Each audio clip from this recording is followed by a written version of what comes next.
Hello, and welcome to our lesson today, coming from the Elementary Curriculum and Development Department. We're so happy that you are joining us for this reading lesson. Today we will read the second half of our text, From Seed to Pine Tree, the life cycle of a pine tree. This half of the book focuses on the flowers the shortleaf pine tree produces and how the life cycle continues to repeat itself. The genre that we're studying today is informational text, and that is one kind of nonfiction. It gives facts about a topic, and as we read From Seed to Pine Tree, look for the main topic, details, photographs, facts about the shortleaf pine tree.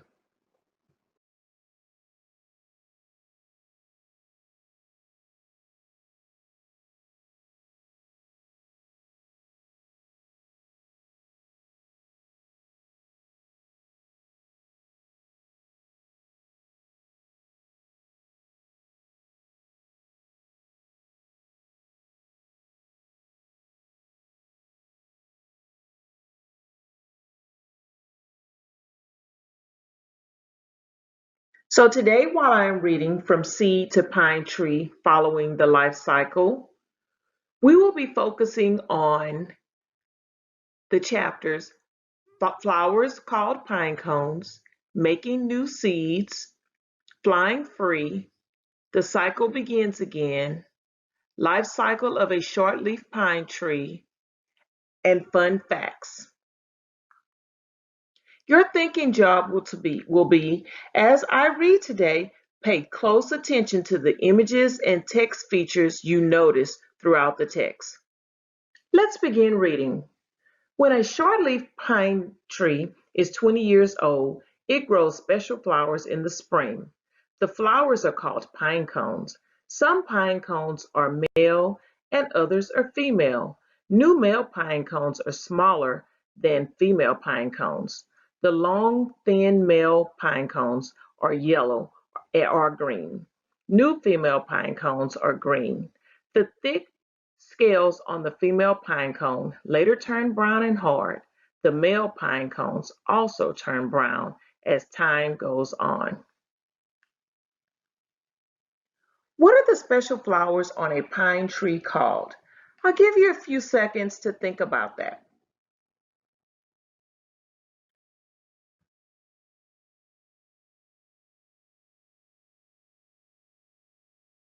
Yes, the special flowers on a pine tree are called pine cones. I notice in the text some important details that it says the female pine cones are larger than the male pine cones, and also the female pine cones are harder and they turn brown before a male pine cone does. Let's read our caption at the bottom in blue. Male shortleaf pine cones are about a half an inch to 2 inches, and that's 1.3 to 5 centimeters long. Female shortleaf pine cones are about 1 to 3 and 8/10 inches. That's 2.5 to 9.7 centimeters long. Making new seeds. Male pine cones make a yellow dust called pollen. The wind blows some of this pollen onto the open scales of the female pine cones. Soon, the female scales close, trapping the pollen inside. When the pollen fertilizes the eggs inside of a female pine cone, new pine trees seeds start to form. I noticed that this is process of making a new pine tree is very similar to a male and female making a baby. Both have an egg that fertilizes within the female. Let's read our caption box in blue at the bottom. Female pine cones can be fertilized by male pine cones on the same tree. Wow. Flying free. When the new seeds are fully grown, the scales on a female pine cone open. In late October, these wing seeds begin falling to the ground. The long wing helps the seed float away from the shade of its parent tree. The seed needs plenty of sunlight to grow. It's interesting how elements of Mother Nature help each other out. The wind helps spread the seeds of a pine tree so more can grow. Let's read our caption at the bottom of the screen that's in the brown box. Some female pine cones, such as those found on the jack pine and the lodgepole pine trees, need heat to open. Forest fires create enough heat to open these pine cones and allow their seeds to fall out. Let's continue reading with our blue caption box at the bottom left hand of the screen. Most adult shortleaf pine trees are cut down for lumber when they are about 35 years old. It's hard to find a shortleaf pine tree that is more than 100 years old. However, a 314-year-old shortleaf pine was discovered in Arkansas not long ago. Wow, that's amazing to me how long these trees can live. I think when I have some time, I'll do some further research to understand how can they determine how long these trees are living. Maybe that's something that you would like to do. Meanwhile, let's continue reading on the right-hand side of our screen. The cycle begins again. After a long winter, pine tree seeds sprout in spring. In time, they grow into tall adult trees. These mighty pines provide homes for animals. Their long green branches give shade to hikers and campers on sunny days. During its life cycle, the shortleaf pine tree makes our world a more beautiful place to live. Based on what we've read today, what does the author think about shortleaf pine trees and why? I'll give you about a minute to think about that.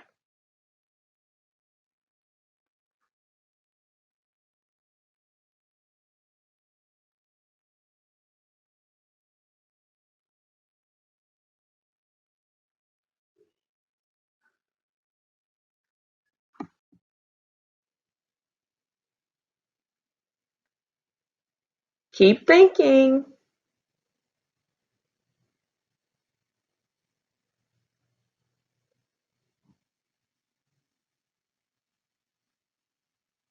All right, let's come back together. I hope you were thinking like me, but I think that the author likes and enjoys pine trees because he's provided us evidence in saying that the pine trees provide shade for our animals. It also helps our hikers and campers. And they provide a beautiful place for us to live. So I think that our author likes pine trees. So this page of our text provides us a lot of interesting text features. We have the life cycle of a shortleaf pine tree. And it says, 1, the seed is 2 to 5 years. Then it goes into a seedling, which is 5 to 10 years. Then our arrow takes us further down to number 3, which is the sapling, which is 10 to 25 years. And then it goes up and develops into a tree, a mature tree for number 4, that's 25 to 150 or more years. Now let's read our section titled Fun Facts. Our first fun fact says one of the tallest pine trees in the world, named Boogerman Pine, is still growing in the Great Smoky Mountains National Park.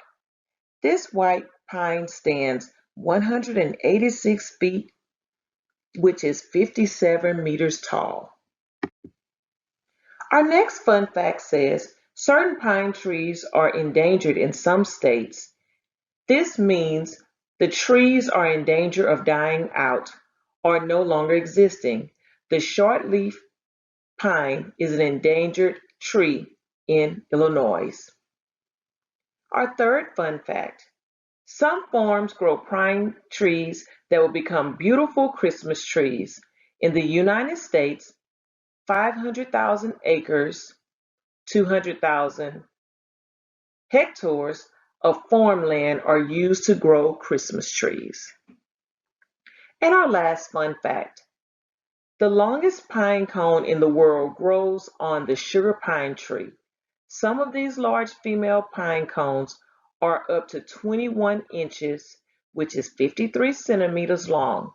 Sugar pine trees grow in the mountain areas of the western United States. Wow, those were some interesting facts that I'm learning new about pine trees. Let's look at the bottom here. We have a glossary, and we know that a glossary gives us the meaning or definition of words that we read in a text. So why do you all think that the author included the glossary in this text? I'll give you about 30 seconds to think of that.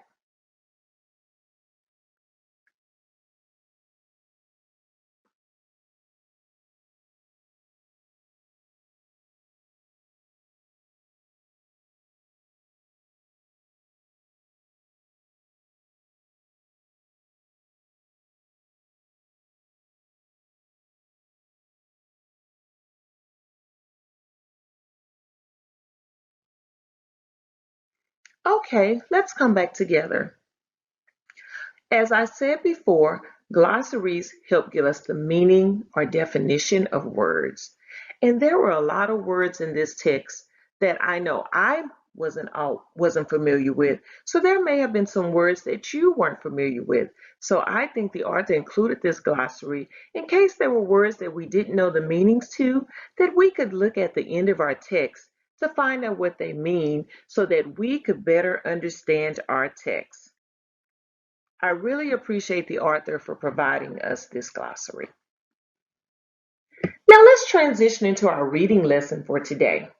By the end of this lesson, you will be able to say, I can use text features and graphics to locate and gain information in an informational text.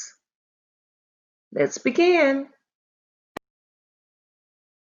So authors often use different kinds of text features to explain an idea or to help readers locate information. Headings are titles that organize the text by topic, so readers know what each section is about. We also use diagrams, labels, and captions. And diagrams are pictures to show how something looks or works. The diagrams often include captions and labels. The captions are the words or the sentences about a picture, and the labels are words that name the parts of the picture. In our lesson for today, we will use this organizer where we will identify the text feature, and then we will determine why the author included this text feature to help us to better understand our text. So let me show you how to determine why an author included a text feature in a text. The first question we have to ask ourselves is, what is the text feature? So the text feature that I see in this portion of the text is a caption. Then I have to ask myself, why did the author include this caption? Let me read it so that I can see if I can determine it. In the United States, the shortleaf pine tree is found in 22 states. It grows as far as south and west as Texas, throughout the eastern part of the country, and as far north as New York. So I think the author included this map in this caption because he wanted me to see how far the pine tree grows. So the author included the caption to show where pine trees can be found in the United States. So let's try one together. Remember, The first question we have to ask ourselves is, what is the text feature that we notice? I'm going to give you about a minute to determine that.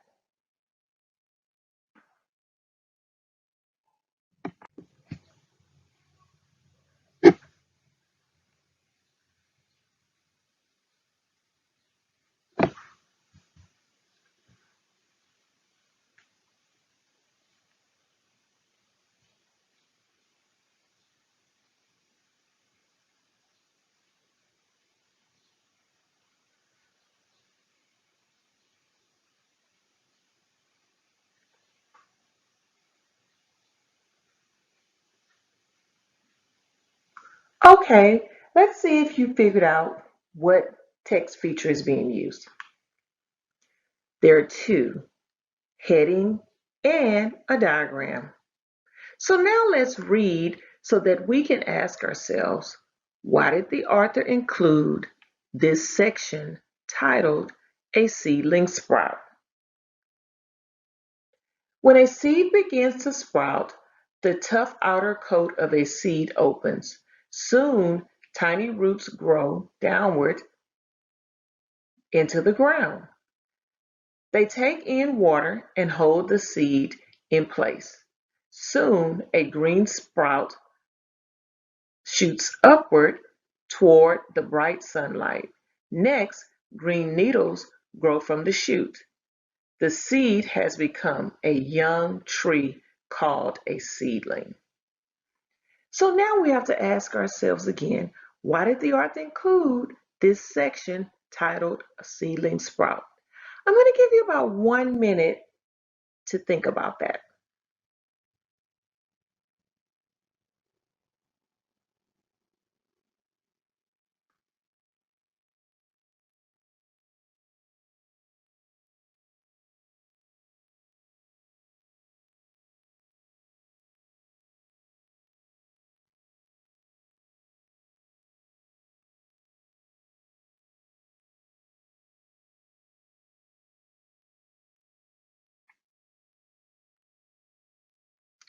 Okay, let's come back together. I think the author included this diagram to show how a seedling sprouts into a young tree called a seedling. All right, we're going to try a few more together. But what I would like for you to do before we start is I would like for you to get a sheet of paper, fold the paper in half, and on one side of the paper, I want you to write down the text feature that you notice in the text. And then on the other side, you'll write why the author included this text feature. So I've modeled one for you. We've done one together orally. Now it's going to be your time to write. So I'm going to give you about 30 seconds to have your sheet of paper and to fold it in half so that we will be ready for you to write.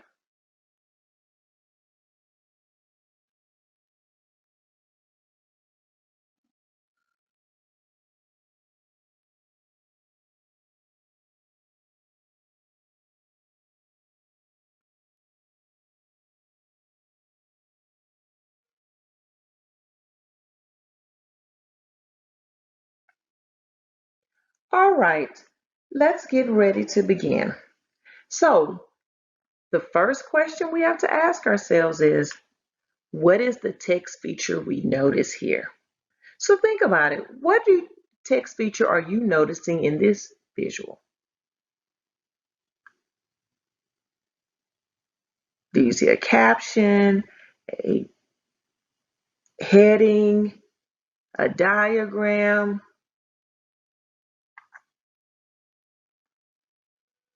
Let's see. Yes, there is a diagram here. Now we have to ask ourselves, why did the author include this diagram? Look at the diagram and let's see.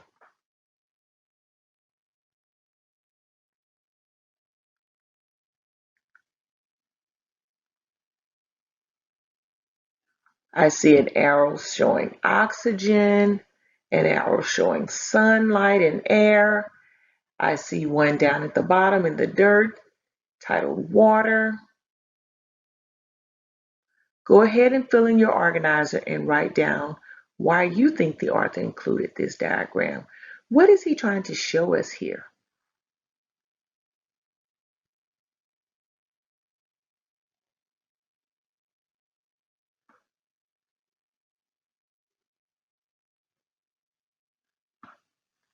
Okay, about 30 more seconds.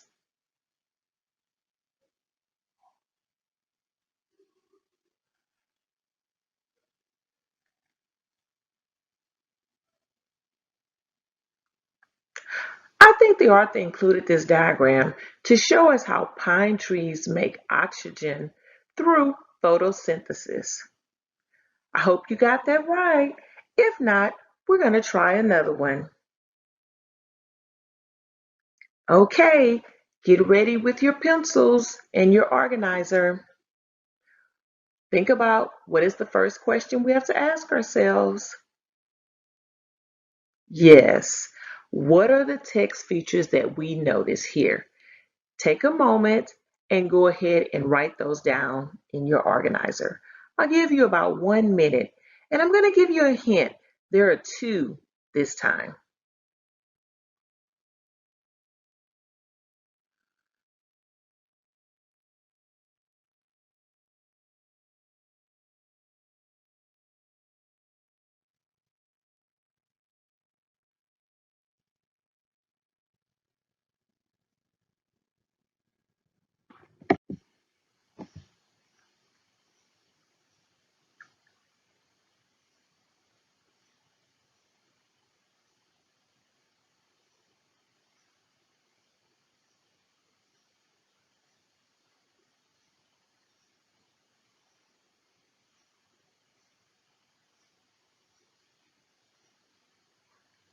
All right, let's see.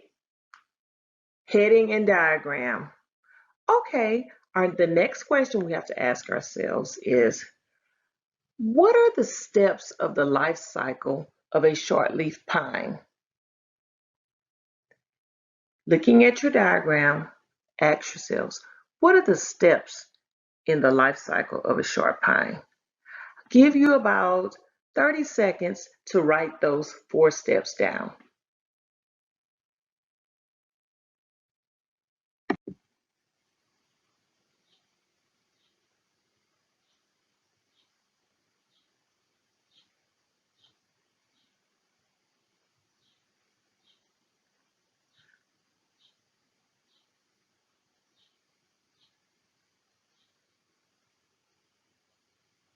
About 30 more seconds. Keep working.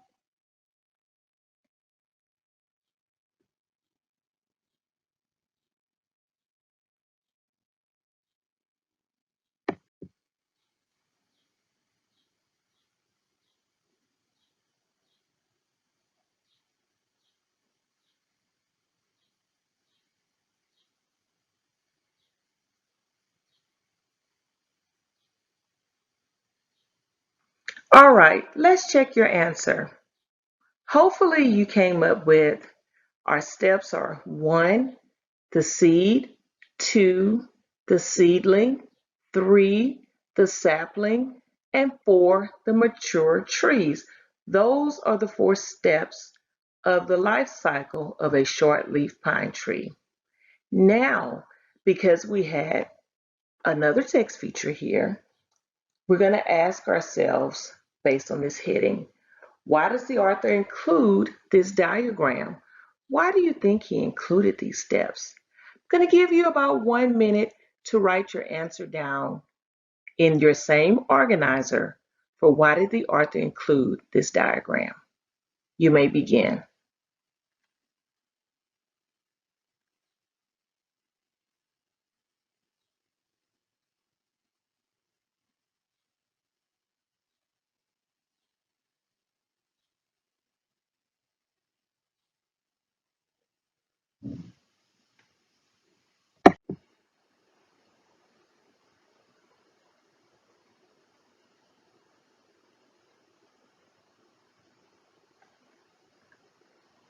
About 20 more seconds and we'll check your answer.